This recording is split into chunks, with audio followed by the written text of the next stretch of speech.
Welcome to Oklahoma Music Legends Podcast. I'm your host, Tommy Henshaw. Life magazine called him a cracker barrel philosopher. Time magazine called him the Unhokey Okey. Known in Nashville as Wild Child, this is Roger Miller. Stand by for the story. Roger Miller, born in Fort Worth, Texas, January the 2nd, 1936, the youngest of three children of parents Gene and Laudine Holt. Roger's father, Gene, died when Roger was barely a year old. Seeing that life was growing very difficult for the widow with three young sons, especially during the Great Depression, Laudine's three brothers traveled to Fort Worth and convinced her to allow her children to go back home with them to Erick, Oklahoma, where each brother would take in one of her sons, care for them until she was able.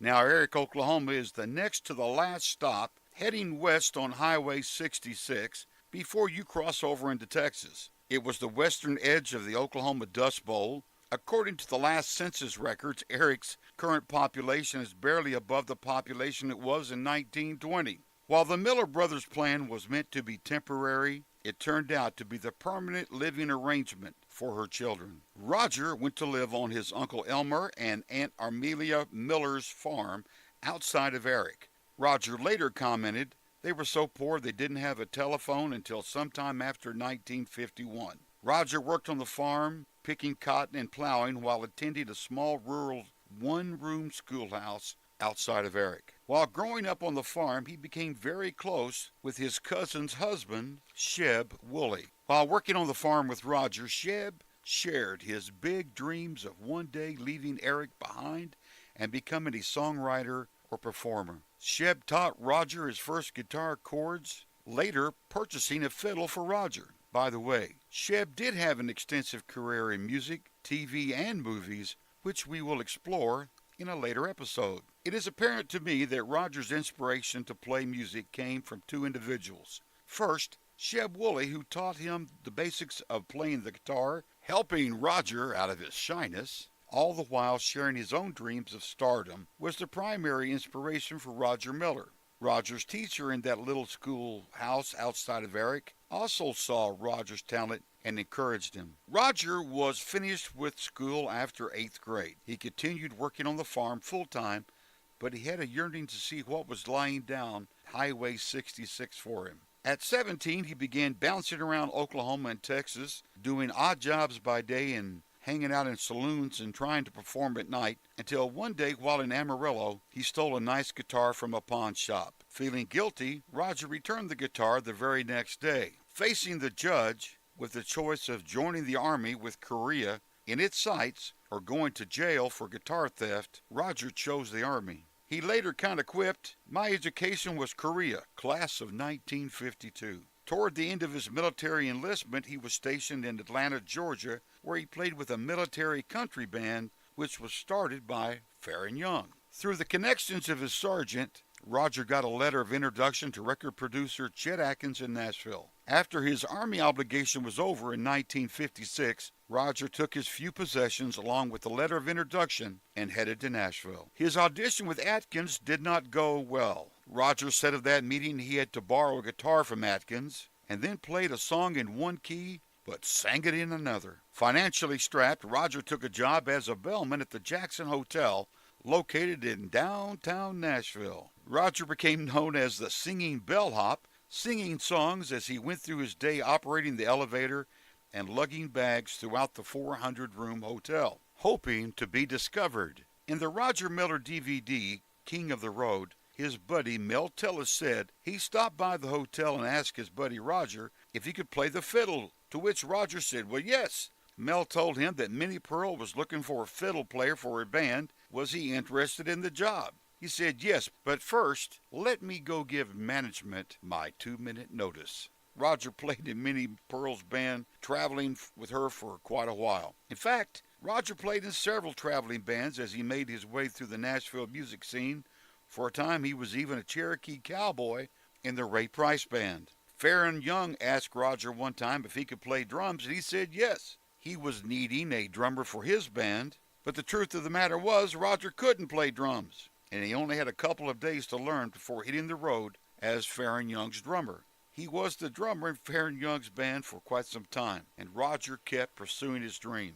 Later, because of Roger's unique style of talking, his incredibly fast wit, and his incredible sense of humor, he became a hit on TV talk shows. Roger always credited his first appearance on the TV talk show The Tonight Show when Jimmy Dean was guest hosting as being his big break, and he said Jimmy Dean was responsible for jump-starting his career. Listen, I'm begging you, please visit YouTube. Search Roger Miller on The Jimmy Dean Show, The Tonight Show, others. Watch some of his live performances, his off-the-cuff remarks, and you will agree this was one talented, while more than a bit off-center, very funny and talented man. Roger had found success writing songs, but tired of it, thinking he could go to Los Angeles and take a shot at movies.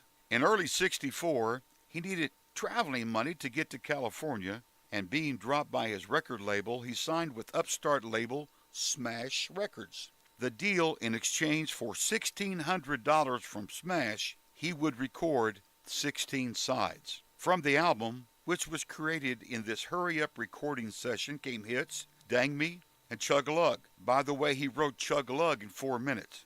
Dang Me peaked at 7, and Chug-a-Lug peaked at number 3 on the charts. Later the same year, Roger recorded Do-Wacka-Do, which peaked at 15, and then, of course, came the granddaddy of them all for Roger, Trailers for Sale or Rent. Roger's life was changed forever. In total, Roger won 11 Grammy Awards, 5 in 1964, 6 in 1965. This in itself was a record until Michael Jackson's Thriller album. Keep in mind, Roger's success came during the peak of the British music invasion. Keep in mind, Roger's success came during the peak of the British music invasion. Roger's song, Trailers for Sale or Rent, beat out the Beatles' song, Yesterday, for Song of the Year. Now, you may not be aware, but among all of his awards, showing his versatility, in 1985, Roger won Tony Awards for Best Score and Outstanding Lyrics for the Broadway hit play, Big River. In 1973, Roger was inducted into the Nashville Songwriters Hall of Fame and posthumously inducted into the Country Music Hall of Fame in 1995. CMT ranked him number 23 in their listing of the 40 greatest men in country music. Roger was also inducted into the Oklahoma Music Hall of Fame in 2004. Roger was a very talented man. His life was not easy, and he didn't always take the easy path, or any path for that matter. In watching interviews with Roger's friends, one thing that rang out, they always said, Roger did it his way. But all that knew him loved him, and have a funny story to tell about Roger. Roger passed away October 25th, 1992, all too soon at the young age of 56.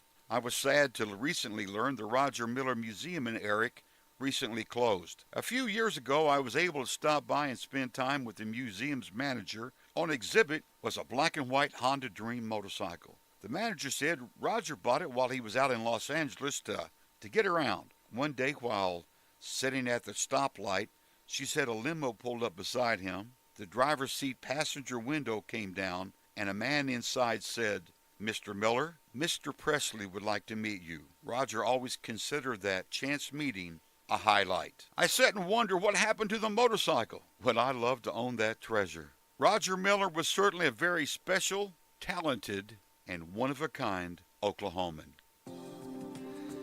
You have been listening to Oklahoma Music Legends. Please share with your friends that we can be heard on iTunes, Buzzsprout, Stitcher, Google Music Play, and directly off our website, Oklahoma Music Legends, by clicking on the podcast page. Check out our ever-increasing eclectic gallery page on the website. Visit our contact page. Drop us a line. Be sure to like our Oklahoma Music Legends Facebook page. For Oklahoma Music Legends, I'm Tommy Henshaw. Thanks for listening.